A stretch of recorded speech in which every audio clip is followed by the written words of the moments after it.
Kristen from KristenOnDemand.com, and on this channel, you will find videos all about teaching ESL online for new, aspiring, and veteran teachers. You will also find videos about teaching online in general. So if teaching ESL online or teaching online is something you're interested in, be sure to hit that subscribe button and ring that little bell so you don't miss a thing. In this video, I'm going to be talking about how to get reviews, especially when you're first starting out on the Outschool platform. This is important because this will help you be seen and help your classes be seen when you're just starting out on Outschool. And I learned a few tips and tricks that I'm going to share with you the hard way. So I hope that this video helps you out if you're just getting started and looking to get reviews. So let's jump into it. Here we go. Okay, the first tip I'm going to give you is an obvious one. Obviously, bring your A game, right? You are a new teacher, you're starting out on a new platform with new classes, no one has seen you, no one has heard of your classes, no one has taken any of your classes. You have to bring the A game. You have to bring it on multiple levels. You have to bring it in your teaching, right? Who are you as a teacher? Leave a lasting impression. Leave parents wanting to take more classes with you. Wow, she was amazing, or he was amazing, they were amazing. What other classes do they offer that my child might like? Because that's how awesome they were, okay? That is number one. Number two, as far as lasting impressions, is have your class itself leave a lasting impression, right?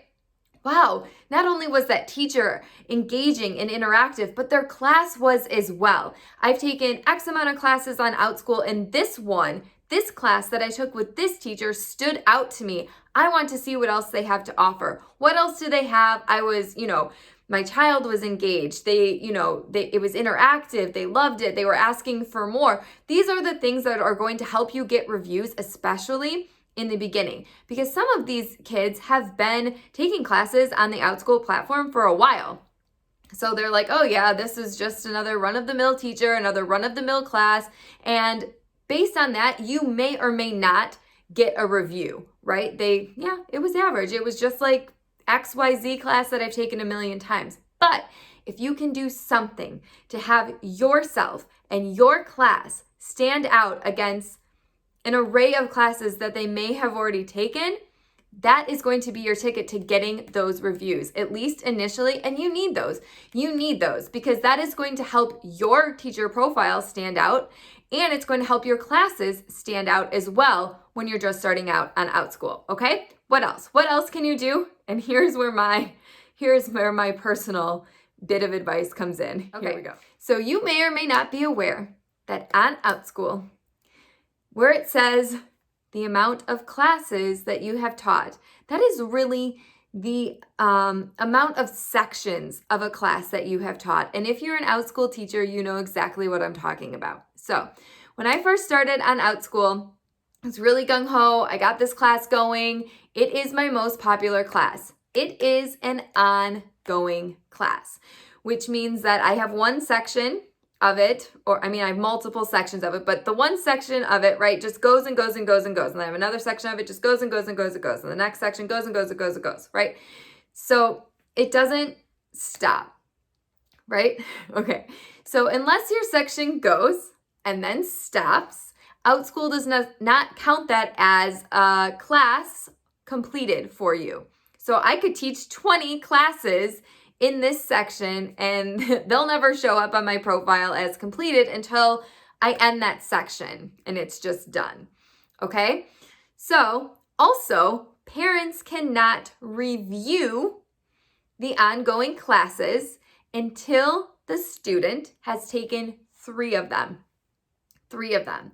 So, and the thing about ongoing classes is that students can come and go as they please. So they can take your ongoing class one time and then leave, and you may never see them again, and they'll never get asked to review that class because they didn't take it 3 times. Or they can take it twice and then leave because maybe that time doesn't work for them anymore, or they didn't like it, or whatever the case is. And because they didn't do it 3 times, they'll never get asked to review it. So you see where I'm going with this, right? It is a lot harder. You have to work a lot harder for the review the potential review on an ongoing class than you do for a one-time class where you teach the class, the section ends, the class ends. Not only do you get credit for that class, but you also have a review potential for that class. So my point in telling you this big long-winded story is that initially, as a teacher, had I known this going into my whole Outschool thing, I would have done one-time classes up front with Outschool because my ongoing class is my most popular class. But it took me so much longer for parents to see that I was actually doing classes on my profile and for reviews to actually start rolling in, because those were the classes that I was doing the most of initially. And then I was like, oh, I can start doing some one-time classes. And then it was like when those started rolling in, that's when I started to see, classes piling up, reviews piling up, and those coming in. So my suggestion, if you can, and not everyone can because not all your classes will meet the criteria for a one-time class, but if you can, to build your business, I would recommend doing so with a few one-time classes up front, because again, this will allow the parents to see your teaching. You can bring that A game, and you can get those reviews for yourself and for some of your classes right up front without having to wait for those ongoing classes to hopefully they stay for 3 times and get the potential for that review. Okay? Yes. Whew.